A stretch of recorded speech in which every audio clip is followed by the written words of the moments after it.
Hello, everyone. Hello, everyone. Thank you for tuning in to your Overseas Home webinar on cost of living in Portugal. So we're going to look at all the everyday costs that come with moving to Portugal, but we're also going to build into that how to protect your money and save money when you make the move over there. And we'll be looking at how to manage the cost of your new life in Portugal. So my name is Richard Way. I'm a member of the Your Overseas Home content team, and I'm hosting this session. It's great to have you all with us, whether you're watching live or catching up on demand. Now, we all know that Portugal is home to some very upmarket resorts, spots like Val de Lobo, Quinta do Lago, the famous leisure resorts in the central Algarve, but they're just small pockets of the country that have high international profiles. But outside of these areas, in the more everyday tourist areas, and especially in these sort of traditional Portuguese villages, it's a different story, which we're going to hear about.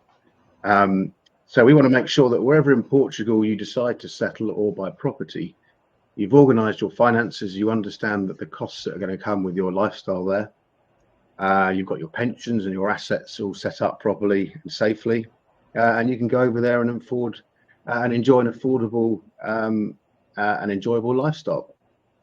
We're going to get some invaluable tips today, and that's thanks to our specialist speaker, the person who will be providing us with all the valuable information, and that is Robin Thornton from international financial services provider Holborn Assets. Hi, Robin. Hi, good afternoon. How are you doing? Robin is all good, thank you. Robin is an experienced financial advisor whose day-to-day work is helping expats with cross-border wealth management, taxation, and golden visas. So we've got 30 minutes for this session. It's Q&A format with a presentation at the start. Robin's going to be doing that. And then we also want to hear from you. So please use this opportunity. We've got Robin here live today, or on catch-up if it's recorded. So please ask a question. We've got the questions tool that you should see on your dashboard. If you just type it in there, and then I'll field it to Robin. Okay, Robin, over to you. Tell us about Holborn Assets and yourself, and then please, I'll let you proceed with the presentation. Great, thank you very much for the introduction. I'll just put my hands up as well. I'm very fond of the Cheeky Pup in Quinta do Lago. That's my favourite bar, so get that one out of the way very quickly. Yeah, thank you very much for that introduction. Okay, a little bit about Holborn Assets, Holborn Pass, first of all. We're a global wealth management company, offices all over the world, 500 plus employees. We are an asset management and pensions and investment type company. We do life planning, as I like to call it. Right money, right place, right time is one of our key tags. And we've got quite a substantial client bank, approximately 20,000 clients of all shapes and sizes all over the globe. We also have a global mobility division as well, which is really where we deal with transitions on golden visas and all that kind of moving countries as well. So that's the two parts, and I'm a partner on both of those. I've been doing this for, gosh, good question, 15, 16 years now. I live here in Europe, so I actually live in southern Spain. So the transition and the movement of people across borders and taxation and everything else is my bag, really. Okay, so let's just run through the agenda for today. I'm going to really touch on this, going to keep it quite quick, moving quite quickly. I'm always conscious of time and people keeping engaged. So I'm going to run through the cost of living in Portugal, planning your move, what you should do, what you shouldn't, a little bit about tax residency, a little bit about the new NHR. Now, it actually doesn't have a name. We've called it NHR 2.0. It's colloquially known as the incentive tax scheme, which isn't very exciting, is it? A little bit about a Portuguese investment bond, and then a little bit about your move. Okay, so first of all, I've done a little bit of research on a couple of, sorry about that. I've done a little bit of research on a couple of people that live in Portugal. So my boss lives there. and a couple of friends of mine. So I've just gone through really trying to give you a little bit of a flavor of what the cost of living is like in Portugal. So first of all, things are generally cheaper than the US, and generally cheaper than the UK, also generally cheaper than France as well.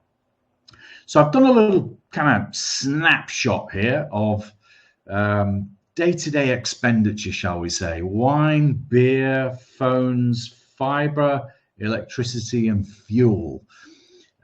So really, you can see there from the screen, you know, a bottle of wine, anything from 4 to 14 euros. Of course, it depends on the quality. It depends on what you like. And of course, these are Portuguese wines. Try the Del Douros in the north, very nice. Beers are cheap, 2 to 3 euros in a bar. That is definitely cheaper than Spain. It's a lot cheaper than France. It's exceptionally cheaper compared to the UK, where it's kind of £6 or £7 per pint at the moment. Phone contracts, again, in Europe, they're quite cheap. There's a lot of competition compared to the US, where you tend to get huge areas controlled by one provider, for example. 15 euros for kind of a 15 gig contract. Fiber, again, 35, 40 a month. And electricity. Electricity is a little bit more expensive in Portugal compared to Spain, for example. It's currently capped in the UK as well. But a 2-bedroom property, you know, maybe 4 people living there, you're looking at probably about 250 euros a month. So it's not cheap, but it's not expensive. And of course, fuel's it's a big country. It's a bit like you know, when you're traveling across the US. Now, US fuel prices are relatively very cheap, although I know a lot of people in the US continually complain about them. Likewise in the UK. So the prices are similar to the UK. 165 euro a litre is what, about 140, 135 pounds. So it's not far off. In Spain, again, to give you a flavour of that, it's a bit cheaper. In France, it's a bit more expensive. Okay, healthcare, big one for people moving from the US. You can access the healthcare system immediately your visa is granted. So if you're coming to Portugal on a golden visa or a D7 or a D8 or a D2 visa, once you're approved, you're into the public scheme.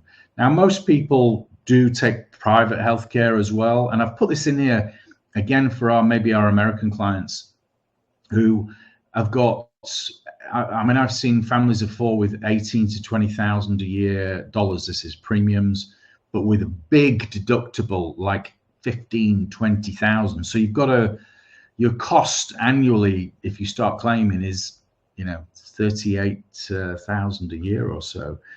But a family of 4, you can expect to pay about 300 euros a month with no deductibles, or very minor ones. You know, if something's not included, it might be 10 euros that's deducted. Okay, property taxes are very low. Again, there is an annual tax. The only downside to, I guess, property purchases is that there's a capital gains tax on your main home in Spain, as there is in most countries in the world, with the exception of the UK. And that's unless you're rolling it over. So you can buy one and buy another if it's the same value. You don't have any additional taxes to pay. So there are some benefits on that. School fees, again, 10 to 15,000 at a nice international school. And that's obviously dependent on the age of your child. Okay, cars. I like a car. A little bit about cars. First of all, if you have owned one for 6 months previously, you can import it into Portugal when you move there. There's a little bit of paperwork, but there's plenty of agencies out there that will help with that. And there are low taxes to do that because it's classed as your personal possession. However, if you bring it, again, if you're coming from the US, it's not really generally worth importing marks that are not sold in Europe or are not a model in Europe, and that's because of servicing issues, etc. And obviously the additional taxes that you would pay. So if you're moving from an EU country, really no taxes to pay because it's your personal possession. Coming from somewhere like the US or the UK, you need to investigate that quite carefully. Now, electric vehicles, like pretty much everywhere in the world, are heavily subsidized and promoted, so they are reasonably good value. Okay, so let's talk about tax residency. Again, this is just a flavor. You're a tax resident in Portugal if you do more than 183 days there, or it's a center of your economic and cultural interest.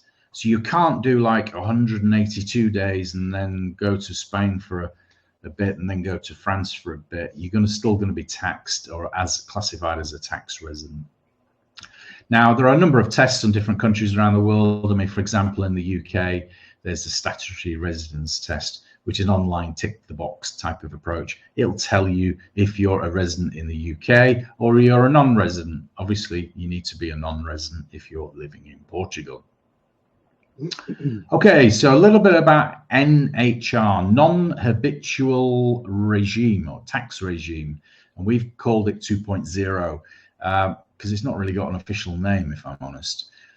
The big difference to this is you no longer can have it if you're a retiree. So if you're on a D7 visa, it's really now focused on high value jobs or being self-employed.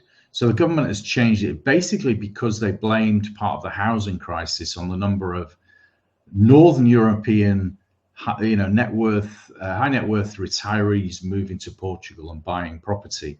And there's not really long term, it sounds a bit cruel this, but there's not really long term a great benefit for a country to attract those types of people because you end up with an aging population. What every country in the world wants, like kind of Saudi Arabia or places like that, where you've got a young demographic, lots of economic activity, and obviously generating income. So similar breaks to NHR. It's still 10 years in duration, but you can't be unemployed or out of that industry for more than 6 months. It's still very good. It's very attractive. A maximum of 20% tax on income or local income as well, because you can still generate if you're self-employed within Portugal. Now, big breaks to NHR, which remain the same. There's no additional tax on the royalties, dividends, as long as it can be taxed in the source country. That doesn't mean it's physically, you're physically paying the tax, but as long as it can be taxed. The big change is that capital gains now on immovable and movable assets have been removed. So that's a major plus if you're on this program. So an immovable asset is a house in a different country. Okay, so a little bit here UK centric, a little bit about tax wrappers and investments that are similar to that. They're taxed in Portugal under the capital gains tax rules, so they're no longer efficient to hold, and that's one of the things that we help people with. So you would be taxed 28% on your annual growth. You have to file at the start of the year, file at the end of the year. So things like premium bonds are the same, winnings from premium bonds, stocks and shares that are in other tax wrappers. Bank interest, again, 28%. There's no big allowances. So again, in the UK centric, I think you're allowed to earn 500 or is it £1,000? Can't remember which now, a year before the tax kicks in. And of course, if you're taking your bank interest from what is classified as a tax haven, Jersey, Guernsey, Gibraltar, for example, it's 35%. So there are opportunities to reduce those taxes. It sounds a bit scary. It's not meant to be. And you can use a Portuguese investment bond to reduce those substantially. So a little bit about this product. It's taxes and insurance product. It's designed to be held long term.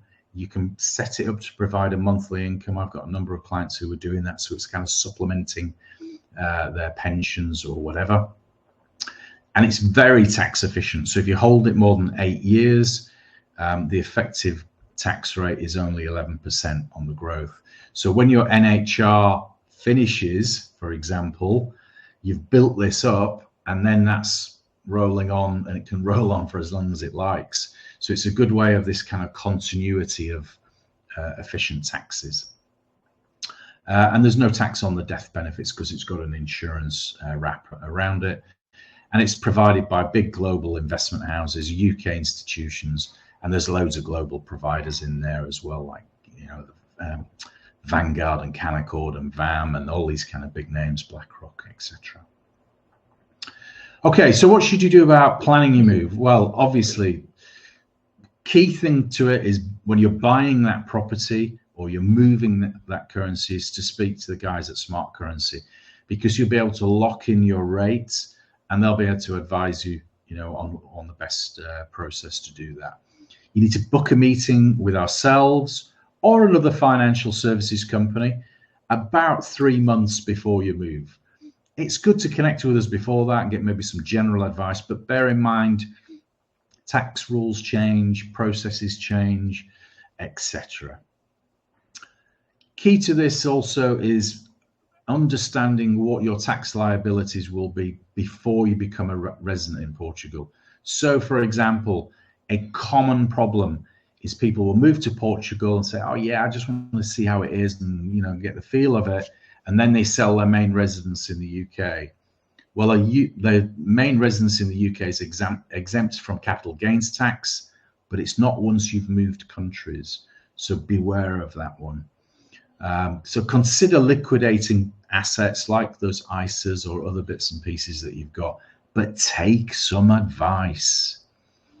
And another one that people frequently fall over, and it's not just moving to Portugal, it's Spain, it's France, it's Italy, it's all over the place, is take your pension commencement lump sum before you leave, because it's taxable as income in a foreign country. It's only tax-free in the UK. Okay, so what about after moving? Sounds obvious, hey? Nothing's ever obvious in my line of work. Tell people you've moved and what your new address is. They might need to get in contact with you, you know, insurance providers, you know, banks, etc., etc. Complete, and again, this is UK centric, a notice of leaving form for HMRC. So you need to tell HMRC, I've left, bye-bye, or an alternative if you're leaving another country. Then you should consider opening a Portuguese compliant investment bond, again, to help you with those taxes going forward. There's no mad rush to do that, and moving countries can be very stressful. I know I've done it twice now. So there's no mad rush to do it, but it's something you should be considering and getting your affairs in order. And again, that's what we help people with. Update your will. So that is because there is forced heirship in Portugal, as there are in other European countries. But you can elect to have your last will and testament and your wishes by your country of origin. So, for example, in the UK. Also update your home country will as well. Okay, that's my QR code to get in contact with me. That's my details on the screen. Richard, I've rattled through that. Apologies for the emergency interruption. I'm going to find out what that was all about later. But any questions? We do have a question. It's from Lodi or Lodi, and they ask: is rental income in the UK classed as self-employed income, or no. What is it classed as? No. Yeah, no, it's not.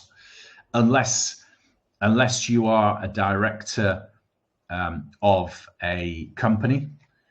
So, you know, some clients of mine certainly have got property set up as a business, really. That, and you were then an employee of that business. That could be a way to get around the new NHR. But strictly speaking, just pure rental income, you know, if you've got a property or two, no, I'm afraid not. Okay, thank you very much. Patrick's just asked, about inheritance tax. Open question. What about inheritance tax? I suppose, do you pay it? How do you pay it?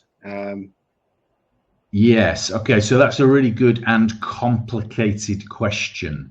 I'll do my best to give you a quick summary of it. If you're a UK national, currently it's based on a citizenship basis. So wherever you own property and wherever your assets are in the world, on death, your estate is subject to UK taxes in line with the double taxation agreement that exists between the various countries. Now, the big change that's happened with Rachel Reeves's budget and the change in the domicile, the residency-based or citizenship-based way of calculating IHTs, they're going to move to a citizenship-based program. Sorry, they're going to move to a residency-based program, which means, and the reason they're targeting this is perhaps you are a national of the UAE and you are in the UK. They want people who are living and working in the UK to pay their taxes in the UK in very simple terms. Now, the benefit of changing that for potential expats is that any assets held outside the country after 10 years will no longer fall into the IHT net in the UK. So it's a complicated area. And again, every person's circumstances are different. But generally speaking, you would pay this is in the future, I think it's after April 2026, you will pay IHT on any assets in the country where those immovable assets are. They will form part of your estate in the UK for 10 years. You've got to live long 10 years. In that meantime, there can still be a claim on them. Okay, sounds like it's a one-on-one discussion with an advisor. Absolutely, yeah, absolutely. Okay, well, thank you for the guidelines, though. No more questions there, but I've got a question for you, Robin. It's about the timing of when you register for tax in Portugal and when you deregister in the UK or the US, wherever you're moving from, because I know the way tax years can fall. You can be in, for example, Portugal for a certain amount of time without registering, or do you register immediately when you get to Portugal? Is that advised, or can you wait a few months so you can fall into another tax year? So I know there are strategies around this. There is. I mean, it's a good question. It's a good point as well.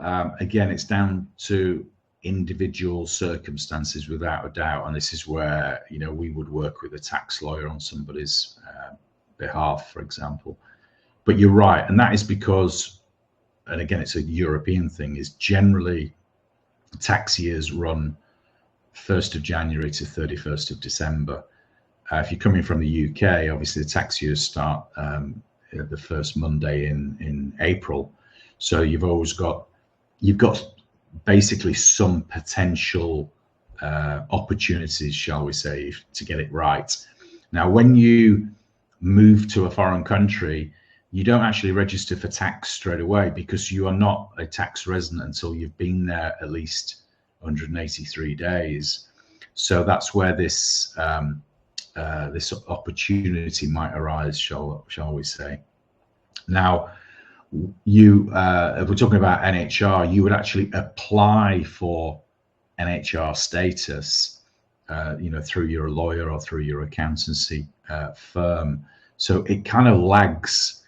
First comes your residency. So, what gives you the right to live there for more than 90 days a year. So whether it's a, D series visa or a golden visa or whatever that is. And then you apply for your tax status now. And again, you file your taxes kind of a year in arrears as well in most European countries. Okay. Thank you very much. You've triggered another question here from Lodi. The question is, I'm trying to work out what they're trying to get at. How is it most tax efficient to sell a villa with an AL rental license? Or what is the best way in terms of tax efficiency to sell a villa with an AL rental license? I'm not sure it makes a difference, does it? But yeah, it doesn't make. you know, I'm not familiar with what an AL license is. I presume it means some kind of tourist license. It's a tourist license. Gives you the right to rent it out to tourists legally. You need to do that, but. And it makes no again. It depends where it is, which country it's in. But if it's in Portugal, if that's where we're talking about, it would be subject to capital gains tax, just like everything else. And there's unlikely to be any way of reducing that. If you bought another villa of the same value, you wouldn't have any additional. You basically wouldn't be paying the capital gains tax because it's kind of rolled over. If you have held that initial asset for 3 years, so again, it depends on circumstances, of what a client wants to do as well. Okay, thank you very much. No other questions. I've got one for you. Just going back to the pensions and how you structure your pension or other assets when you come to Portugal. Things like self-administered pensions, SASs and SIPs, where you might have, say, you've got commercial property held within those schemes.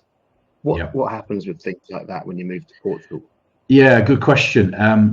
Basically nothing. You don't need to do anything with it. Now, with things like a SAS, for those people who are not aware of it, it's a self-administered scheme. It's very much very popular in industries such as solicitors or lawyers or accountants, where they're partners in their firm and they own the building that they are in. So they encompass that into their pensions, basically. So it's very advantageous. So there's really not a great deal to do. It doesn't matter where so much where you live. Now, if you're in a kind of a regular pension, defined contribution type pension, a SIP, that's where we come in to help people, because generally speaking, once you leave the UK, your UK provider can no longer give you advice. They can no longer manage that pension for you, and it'll effectively just become dormant. Actually, dormant's a bit of a harsh word. Just nothing will happen to it. It won't change. It won't move. Assets won't be able to be switched around. And that's because they are not regulated in Europe like we are. Conversely, we're not regulated in the UK. So after Brexit, you can see where this, rock and a hard place comes together all the time. So that's what we do. Again, it's one of those things to do once you move. Sit down with a good financial planner here in Europe, talk about your pension, talk about your risk profile, and then they can help you in terms of that. And that's kind of bread and butter stuff of what we've done for 25 years. Because the other thing people would need to think about if they're coming from the US or the UK is, and they've got these pensions and they're sterling based assets and income, of course, then they've got to think about the currency, haven't they? So and whether they pensions in sterling. Yeah, pensions are a bit more. It's a bit of a bigger picture than that, because you could within a UK SIP, you could have dollar, tracking the S&P 500 and all this kind of stuff. Absolutely no problems. You're in exposure to other countries' assets, but at the end of the day, when the government's doing the tables and the calculations, it's all based in sterling. So they put it back theoretically into sterling, not physically. So there's kind of pros and cons to both. Again, it's not a black and white situation, but I generally want people to invest their funds in the country that they expect to be there, kind of long term, with some flexibility in it.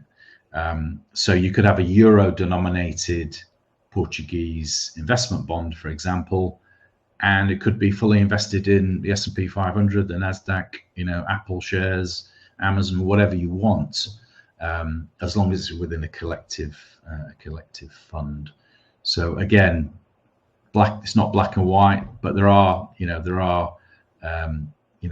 options to mitigate that risk, shall we say. Okay.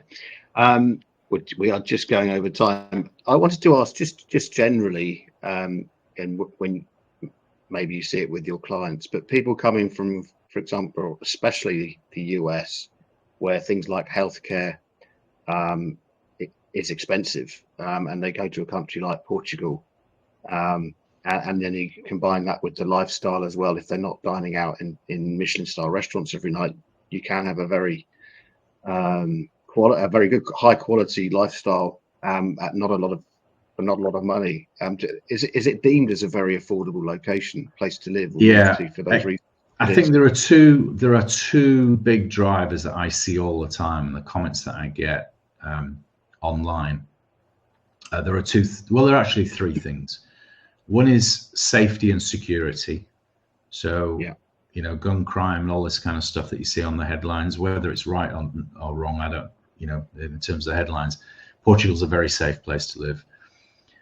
Secondly is healthcare. So that's a massive, deal to Americans. My boss lived in Florida for 3 years. He moved his family into Portugal, and his healthcare was for the family was $20,000 a year, plus this deductible business as well. So you have to spend the deductible before you can start claiming. So you kind of get double bubble. You don't get any of that in Europe. So that's a big deal. And I think the third thing is the whole culture of living in Portugal. A little bit more relaxed, not quite so busy, depending on where you're coming from, if it's the US or it's the UK. There are no M25s, there are no Miamis. It's got a great culture, and the people are welcoming, and English is the second language. So I think those are the kind of three big drivers that I see when people are talking to me for moving to Portugal. And the other thing that we've talked about before is it's a gateway for the rest of Europe as well, isn't it? Once they get there with their visa and their residency, so they can then move around Europe freely. Exactly. They can move around. You get access to Schengen, and again, you can kind of freely move around. Now, again, just to be clear, that doesn't allow you to live in another country. So once you get your visa for Portugal, you can't then pitch up in Spain. So you've technically still got the 90-day rule, but of course there's no borders, there's no checkpoints, there's no passport control. So you tend to get, people, for example, in their camper vans touring, Spain, whatever, for 4 or 5 months. So it does happen. But yeah, no, absolutely. And also, if once you live in Portugal and you're a tax resident for more than 5 years, you can actually then apply for citizenship as well. So again, that's not a well-known fact. And as long as you pass the criteria, which is speaking the language, passing the cultural test as well. So if that's attractive for some people, so for example, the US allows dual citizenship. Once you've got that Portuguese passport, then you can rock up in any of the other 27 member states. Mm-hmm. Great. All useful information. Thank you. We are over time now, and I can't see anyone got any last minute questions. 3, 2, 1. No. So thank you very much, everyone, for watching, tuning in, whether you're watching it live or on or the recorded version. Do contact Holborn Assets. Robin's QR code and email and number are there on the screen, or we can put you in touch via the Your Overseas Home team. Of course, Robin, thank you very much for giving up your time this evening. No, it's a pleasure. One small final request. Hopefully found this useful and interesting, this webinar, and we'd appreciate it if you would leave us your Overseas Home a review on the review website Trustpilot. And I have a final save the date for you as well, which is the Your Overseas Homes comprehensive virtual event on the 22nd of March next year, 2025. And it's your chance really to chat to everyone, people like Robin and agents, lawyers, anyone involved with overseas property and relocation who you might need for your purchase. And they'll all be exhibiting on a virtual platform and there to chat to you live. There'll also be seminars, not that different from what we're doing here today. So we'll be discussing all the key topics and issues involved with buying property and relocating. It's free to join, so you can tune in and watch from the comfort of your living room or wherever you are at the time. And you can register through the link that's hopefully very cleverly popped up on the screen right now. I can see it there. So do make use of that. Otherwise, that's it from us. Thank you very much, everyone, and Robin again. Enjoy the rest of your day or evening if you're watching live. Thank you. Thanks a lot. Bye-bye. Thank you.